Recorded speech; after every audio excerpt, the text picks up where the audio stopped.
Notre assemblée générale se tiendra le 11 octobre au domaine de l'année à Villers-lès-Nancy. C'est une situation géographique très centrale par rapport à l'ensemble du district.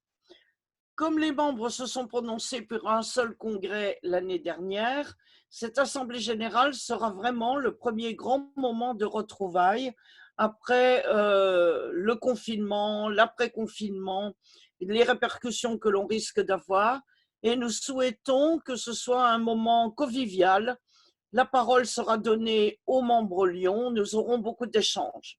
Ce temps fort permettra aussi de procéder à l'élection du premier vice-gouverneur et du deuxième vice-gouverneur, d'aborder le rapport moral de l'immédiat poste-gouverneur et le rapport du trésorier et du contrôleur des comptes, de donner l'approbation des comptes et le quitus au gouverneur, de présenter les grands sujets en cours de district. Nous avons voulu y joindre un temps fort avec l'invitation d'un grand témoin Lyon, une dame qui fut major de promotion à l'École nationale supérieure de la police. Cette promotion comptait 7 femmes pour plus d'une centaine d'hommes.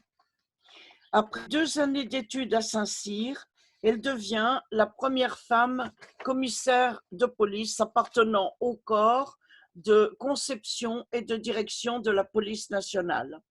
Elle a surmonté les émeutes dans les banlieues, elle a surmonté les manifestations de lycéens, les affaires judiciaires complexes, en plus des comportements machistes du milieu professionnel. Elle terminera sa carrière comme directrice de l'École nationale de Paris. Jeune retraitée retirée maintenant dans les Vosges, elle a rejoint l'un de nos clubs. Je me réjouis vraiment de vous faire partager cette rencontre, ce parcours exceptionnel, un challenge de toute une vie pour cette femme. Elle nous parlera beaucoup de la jeunesse en souffrance et en général, jeunesse qu'elle a côtoyée énormément. Ce sera un grand moment de partage avec l'humour que sait avoir cette dame en plus. Cette journée sera une journée d'échange, mais surtout d'amitié, pendant laquelle, je l'espère, nous aurons un grand plaisir à nous retrouver.